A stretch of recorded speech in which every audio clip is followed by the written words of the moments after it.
Bienvenue à votre cours d'évolution 101 avec GF, encore une fois.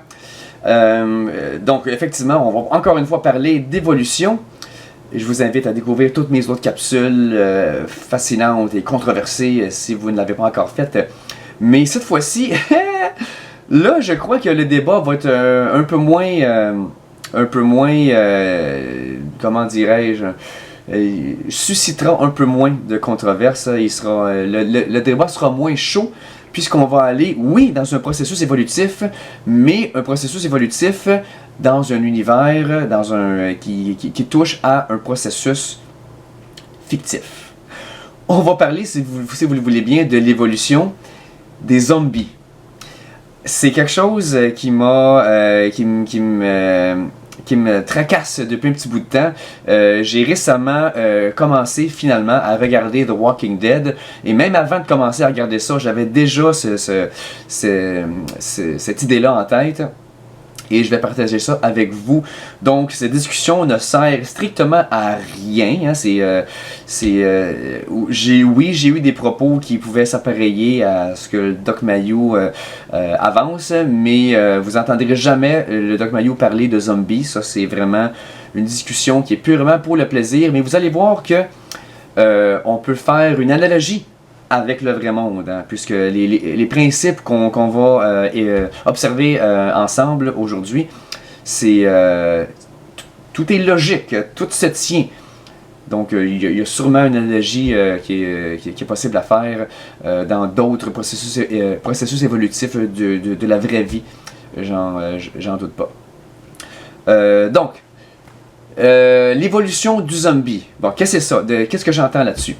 Parce que oui, une meute de zombies, ça évolue, ça n'a pas le choix.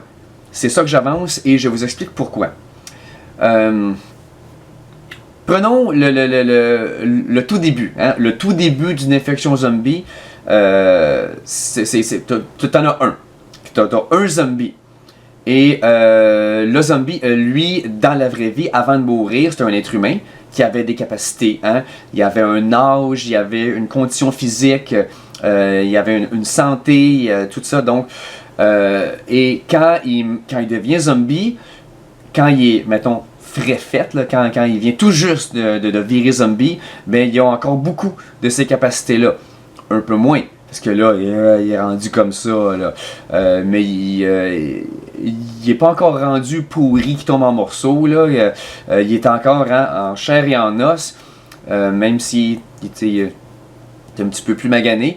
Mais il y a encore beaucoup des attributs qu'il avait dans la vraie vie. Et là, lui, qu'est-ce qu'il va faire? Ben, il va aller se trouver une victime, puis il va lui manger le cerveau, le mordre, peu importe. Il se fait un chum. Hein? Fait qu'on est rendu à 2 zombies. Puis éventuellement, ces deux-là vont aller se propager, vont aller en mordre d'autres, et là, la population grossit. Vous connaissez l'histoire des zombies, c'est comme ça qu'une infestation commence. C'est comme ça que que l'épidémie devient dramatique, et ah non, nos héros sont entourés, puis c'est dramatique, puis c'est waouh, ça fait des bons films. Bon, mais comment un zombie peut réussir à attraper quelqu'un pour le mordre, pour l'infecter? Comme on le dit, un zombie, ça marche de même, là. Même quand c'est fraîchement fait, là, c'est pas nécessairement vite. Même on va, pour illustrer mon point, on va prendre le meilleur zombie possible. Mettons que que le premier zombie dans notre histoire, là, c'est Michael Phelps, là, c'est Usain Bolt, ok? Ok, notre zombie numéro 1, c'est Usain Bolt. C'est-à-dire l'être humain le plus rapide au monde, ok? Le premier zombie, c'est lui. Fait que lui, qui va-t-il réussir à attraper? À peu près n'importe qui veut. Écoute, c'est l'être humain le plus rapide au monde. Même zombie, vous et moi, là, il nous rattraperait en temps de le dire, puis on serait infecté. Puis là, on devrait dire zombie, tout le kit. Mais, ce que je veux dire, c'est que le zombie moyen, peu importe quel zombie, que ce soit Usain Bolt ou n'importe qui, un zombie va toujours réussir à attraper quelqu'un qui est un petit peu plus faible que lui, un petit peu plus lent que lui. Si on avait l'inverse, si c'était moi le zombie, puis que j'essaie d'aller infecter un Usain Bolt vivant, ben, j'ai aucune chance, là. Mais à l'opposé, Usain Bolt zombie, puis il y a moi qui est un petit peu, beaucoup plus lent que Usain Bolt zombie, ben il y a des bonnes chances de m'attraper. Donc un zombie ne peut réussir à attraper que quelqu'un qui est plus faible, qui est plus lent que soi-même. Donc on va donner une cote à notre Usain Bolt zombie. On va lui donner une cote de 90, mettons, ok? Il est bon, il est hot, là. Et bien lui, il va réussir à attraper n'importe qui.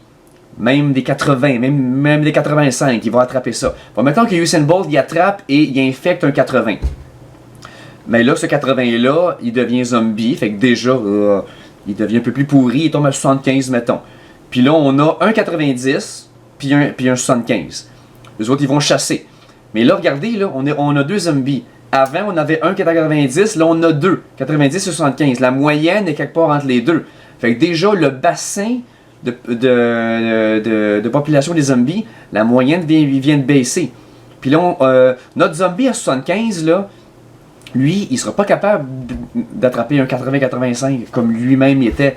Il va attraper un 60, il va mettre la main sur un 70 peut-être. Fait que là, cet être humain-là, qui était à 60, lui, il vire zombie, puis lui aussi, il baisse à peu près, il est rendu à 55, mettons. Fait que là, on est rendu à 3, 4, 5, 6 zombies. À mesure que le bassin de population de zombies augmente, c'est toujours un zombie plus faible qui va réussir à en attraper un autre, que lui devient un zombie plus faible, que lui va réussir à attraper un être humain plus faible, qui lui devient un zombie plus faible, qui réussit à attraper un être humain plus faible, qui, voyez-vous là, c'est là où je vais en venir. Une génération donnée de zombies va toujours réussir à attraper des êtres humains un petit peu plus faibles qu'eux autres, ce qui va faire en sorte que la capacité moyenne de la population zombie va baisser d'un cran. À chaque génération, à chaque infection, la capacité moyenne de la meute baisse un petit peu. Et ça, c'est sans compter le processus de putréfaction. Plus le temps passe, non seulement l'argument que je viens de dire prévaut, mais en plus, ben, éventuellement, même notre Usain Bolt zombie va chuter à peu près 60% de capacité. Là. Il va commencer à tomber en lambeaux lui-même. Là. Donc, ça, c'est deux très bons arguments qui nous prouvent qu'une meute de zombies, oui, ça grossit. T'en as de plus en plus. Mais à mesure qu'il y en a, plus elle grossit, plus sa capacité moyenne diminue. Si bien que quand tu es rendu à des milliers, au début on avait un zombie, Usain Bolt à 90, des générations plus tard on est rendu avec des milliers de zombies, mais la moyenne de vitesse, de capacité, tu sais, de force là, est rendue à 30 mettons là, tu sais. Donc c'est ça l'argument que j'amène. J'ai réussi à prouver que plus il y a des zombies, plus la capacité de la population baisse. Ce qui fait en sorte que si toi t'as survécu, t'as réussi à survivre aux premières attaques, ben Colin, là, tu sais, c'est... tu serais tapon un petit peu de réussir à te faire attraper, là, tu sais, c'est... si toi, t'as une capacité moyenne, t'es un être humain moyen, c'est-à-dire on te donne une cote de 50%, là. Alors que la population zombie est rendue à 25-30, là, ben, il n'y a plus aucune raison qu'ils réussissent à t'attraper. Bon, oui, il faut que tu survives, il faut que tu trouves de la nourriture, etc. Il y a plein d'arguments. Vous l'avez vu de Walking Dead, là. C'est pas facile de survivre dans un univers de zombies, on le sait bien. Mais on parle juste de « je suis là, les zombies sont là, ils me courent après ». Il n'y a aucune raison qui m'attrape. Il n'y a aucune raison qui me rattrape. Là. La moyenne des zombies, là, statistiquement, la loi de la moyenne veut que ces zombies-là aient aucune chance de me rattraper. Si je suis affamé et que j'ai pas mangé depuis des jours, bon, peut-être oui. Donc, voilà ce que j'avance. Donc, pour survivre à une infestation de zombies, ça prend juste une chose. Du temps. Tu fais rien qu'attendre, t'attends. t'attend. Donc c'est pour ça que si t'as un beau bunker là, avec de la nourriture, des amis, t'as une petite société qui réussit à survivre, là, ben ça y est, t'as aucun problème. Parce que, comme je viens de prouver, le bassin de capacité moyenne du zombie en général ne va aller qu'en diminuant avec le temps. Donc, c'est la fin. Hein, un film de zombies, ça finit que tout le monde meurt ou ça finit qu'il se sauve dans un îlot paradisiaque, peu importe. Mais non, la vraie fin d'une histoire de zombies, c'est que les gens y attendent, puis éventuellement, ben, il n'y a plus de danger, là, les zombies, tantôt, de temps en temps, sont rendus à terre, ils n'ont plus de jambes, tout le monde se traîne un petit chalumeau, puis tu trouves des restants de zombies à terre, tu mets le feu après ça, il n'y en a plus de danger, là. Ça semblerait à ça, normalement, si ça se produisait pour vrai, là. Donc voici ce que j'avance. Il y a... Il y a d'autres choses à dire au sujet des zombies et je réserve ça pour une autre fois. Parce que j'ai des choses à dire spécifiquement au sujet de l'émission de Walking Dead. D'habitude, un film de zombies, ça commence 1h30, après ça finit, puis bon, on n'y pense plus. Mais là, The Walking Dead, c'est étiré sur des saisons et des saisons. Au moment où on se parle, je ne suis qu'à la saison 3. Je suis à la fin, j'approche de la fin de la saison 3, donc il m'en reste encore beaucoup à voir. Je sais même pas si je vais me rendre jusqu'à la fin. Parce que ça se peut que je perde l'intérêt d'ici là. Mais en 3 saisons, j'ai déjà en masse de petites choses qui me dérangent avec leur théorie du zombie. Des affaires qui tiennent pas debout. Et je propose de discuter de ça avec vous une autre fois. On parlera pas mal moins d'évolution cette fois-ci, mais ça va quand même être intéressant, ça je vous le garantis.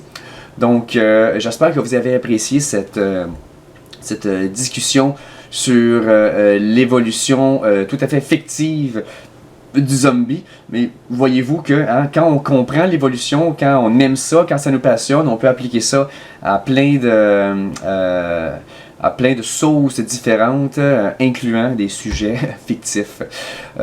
Donc, on se reparle de Walking Dead une autre fois. JF Bibo vous dit bye bye, à la prochaine.